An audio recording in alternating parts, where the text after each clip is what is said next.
a little lesson that I learned a good few years ago now.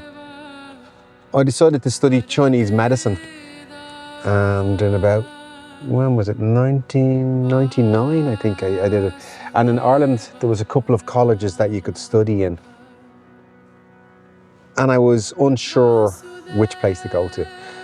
I'd asked my acupuncturist and she said to go to Tom Shanahan, and I'd asked my Tai Chi teacher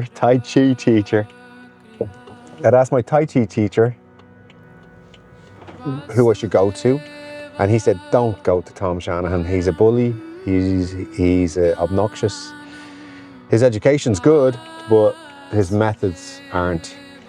So I went for interviews in Tom Shanahan's, and I went to the Acupuncture Foundation, which was a place run by Bernadette Ward.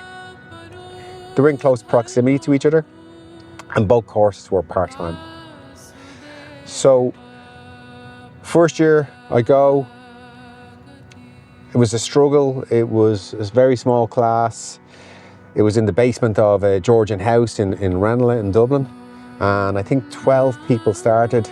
And by the time the end of the year came, I think we had 8 people left for numerous reasons. One was the way they were. They were very, very strict. You had to wear a suit. The women had to wear formal wear.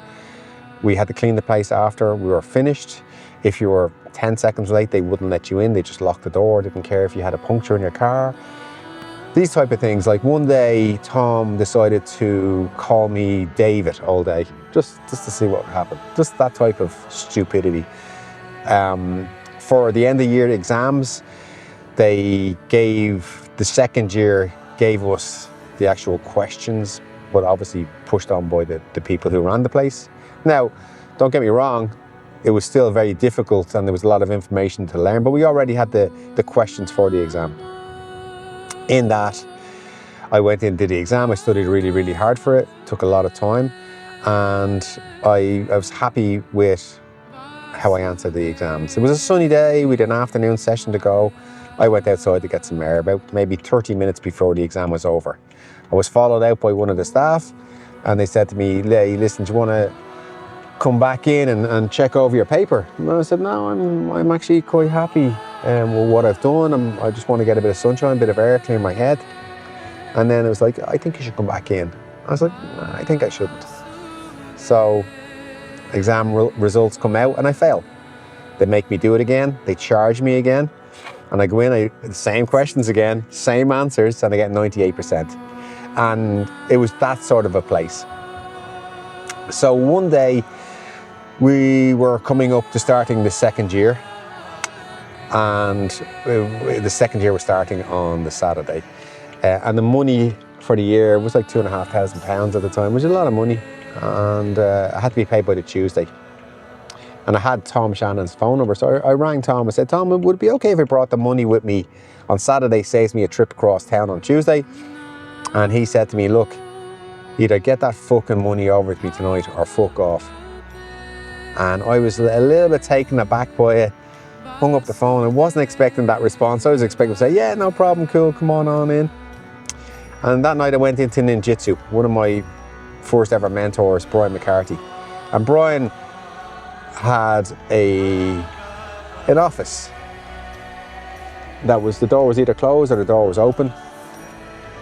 And in that, people would either come in, ask him a question or ask him for advice, and the door was open that day. I went in and he's like, "Serpico, how can I help you?" He kind of knew, and he used to call me Serpico, so he kind of knew there was something up. I looked a bit troubled, said, "Look, I'm having this problem." Explained to him the situation, and Brian would give it to you in black and white. Sometimes you just need it in black and white, and it's a very simple answer to your problem, but you already know the answer. So I told him what happened, and he said to me, "Listen, you're going to let a guy talk to you like that, and then you're going to pay him $2,500. Do something else." Simple as that. And I went and I rang the first college that I'd interviewed with, Bernadette Ward. I said, "Listen, Bernadette, I've just done a year with Tom Shannon. I'm not happy the way things are going. Would it be okay if I could jump in with you guys for a second year?" And she said, "Yeah, we would be delighted to have you." And I felt welcomed, and I felt like yeah, like open arms, and it was very, very different to the other place. So I told a couple of the other people that were in the same course as me, and 3 of us left. So by the time Tom Shanahan came to start the second year, he'd only got like 5 students left, and it kind of backfired on him. That first weekend that we did, we all went to the local pub for lunch after the first day and New Year, new place.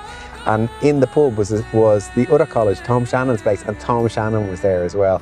And he saw me and he kind of made a beeline over for me in an aggressive sort of way, stood over me and kind of basically barked at me. So I just stood up. So I always stand up to people, like, no, don't let someone stand over you and talk down to you. So I stood up and I said to him, look, if you want to talk to me, I'll talk to you outside. In a kind of like, you know, if you've anything to say, come outside and see what you're made of. And he just like tapped me on the arm, really submissively going, no, everything's okay. And that was it. And then it was kind of like, for me, it was a win in a sense where I kind of like stood up to this guy who had just been, you know, very hard to. I could never beat him in an argument, but what I could beat him in was a fucking fist fight. And just how sometimes you just need advice off someone with a clear head, and how important it is to have people like that in your life, to have a mentor where you can just say, look, what should I do? Because sometimes you already know what to do, you just want someone to confirm that with you. So get yourself a mentor.